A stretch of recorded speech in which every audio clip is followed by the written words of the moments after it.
say is the most difficult thing about being an independent artist and pursuing music? Money, for sure. It's always such like I'm like, man, I kind of just wish I could just be like super square and just like not care about this and like just like put all my money into like my 401k or something.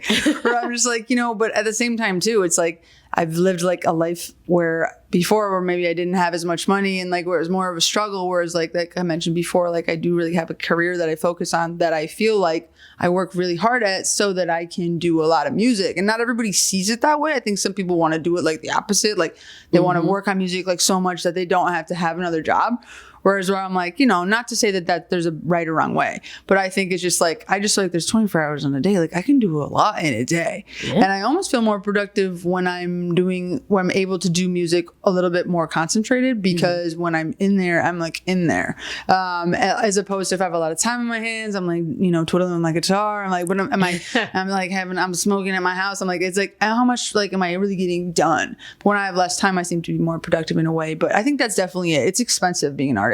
Absolutely. And like for a really long time period, you're like, don't make me add the numbers because that's going to make me feel like I should like own some stuff. Right. But I think that's what it is. It's that. And it's just time. Right. It's just like, but time also, and money. It's time and money, but it's also like, I just can't imagine like what else I would be doing. Like, I'm just like so inspired by the continual inspiration that I gather by continuing to create something to completion and then putting it down and being like, okay, where else can I go? Like what other producer can I find to like, where can we blend like our talents and inspirations? It's like, I don't think I'll ever stop doing that. Yeah. And adding on to that, what would you say is the most fulfilling thing about being an independent artist and pursuing music? What do you love the most about this journey? You already kind of preempted us into it. So add on, what do you love the most? It's the obsession. It's like, it's this thing that like feeds me and drives me and gets me out of bed in the morning. And it's like, I'm just like, I think I'm just so grateful to have something that I'm just so excited about all the time. Like, my time in the studio is at least once a week is just like the time where I feel like I'm like,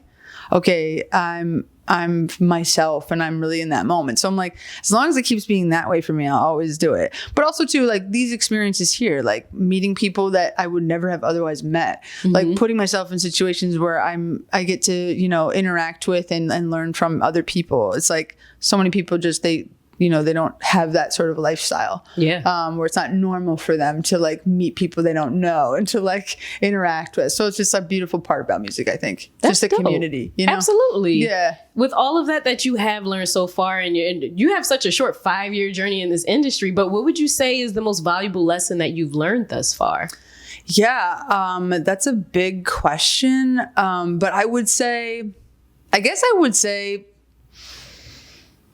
I think where we've all probably know what it's like to just like work with a bunch of different people. I think not to stay stuck with certain like vibes or crowds or people. It's like I've found myself in situations or in environments where I didn't really feel like maybe welcomed or accepted. And then I would like stick around to be like, try to get people to like see my value, and I think that looking back, I think that was a waste because the world's a big place and there are so many places you can go. And I'm not talking about my experience in Philly. I'm also talking about my experience back home. It's like, find the people that you vibe with and find the people that creating with them like makes you feel alive. Like just, there's a big world and there's a big creative world out there. So if you find a place that's not your thing, like there's more people doing it. Like, like music is like the language of everybody. So like find somewhere else to do it if it's not, Take that solid advice, y'all. Now, you said you grew up in Minnesota? Yeah, Minnesota. So how would you say, and that is drastically different than Philly. No, granted, sure. I've never been in Minnesota, but I can just imagine. Yeah, so how would you say growing up in Minnesota has influenced your artistic style in your music? Or would you say so since moving in Philly that has influenced that? Don't get me wrong. Minnesota has a really good music scene. And I had like a hip hop show there that was called Local Dope Shit. Like I started and it still goes on to this day. I don't live there now, but it's kind of like a thing that's carried on and like my, that still happens. Your baby. Yeah, it still happens every month and it's like really cool. And when I go back to the cities, like it's called the Twin Cities, Minneapolis, St. Paul. When I go back there, I like perform and like hang out and like do stuff with people there. But I don't know. I think Minnesota is actually a really great music city. Like we got Prince, right? That's our claim to fame. And we got a really good underground hip hop scene. Definitely like different than Philly, but like really good music scene. It's just kind of like pond I think I wanted to just grow out of a little bit. Like I kind of did the thing. I had my own show there and I did the whole 9 and it was really great. I just kind of felt like it's time for me to like move on and like be scared somewhere. That's fair. You know, like, so yeah, I moved out here because my girlfriend got a job. And so I was just like, oh, that could be really good for my music. So, but Your yeah. fiance. Yes, my fiance. I'm still getting used to this. This is like so new. I can tell. This is like so new. And also it's like, this like, it just rolled it's off kind of a your weird tongue. word, like fiance. It just feels weird. Like, is this like really how I'm supposed to do Don't it? worry, fiance, I got you, girl. Yeah. She's like feeling the same. We're like, this is like a weird to get used to.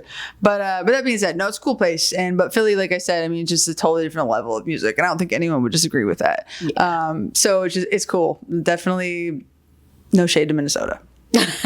She loves both. I do. Now, question, because the fact that you started off in rap and you're starting to like test the waters in R&B and singing, is there a genre or a style of music that you haven't explored yet that you want to? Yes. I want to do like, you know, like just like, I want to like explore some like country-ish music and also just like some like drum and bass music, like, you know, like maybe like some like UK sort of like, you know, like a lot of UK stuff was like rap and sort of like electronic, like chill hip hop vibes with sort of mixing in drum and bass music. I think that'd be really cool. But I think like the world is so cool in that way. You can just like find people on the internet. You could just do it, you know? So that's the plan. I would love to just keep exploring with people that I can meet anywhere, really. Hey, there you go. We have to get back into your music. Yeah. So can you tell us a little bit about your song Perfectly Yours, which I believe is unreleased right now? It is unreleased. Yeah. Like we got exclusive. Yeah, no, it's no, I love that song. It's maybe my favorite song I've made. It's actually interesting that song is, I made that with Charlie Coyne, otherwise known as Will Brown at Soundchild Studios, which is, I'm a really like poppin' studio right now in Philadelphia, which is definitely something if artists are hearing this, should definitely check out. But that song is actually oddly about my best friend's breakup.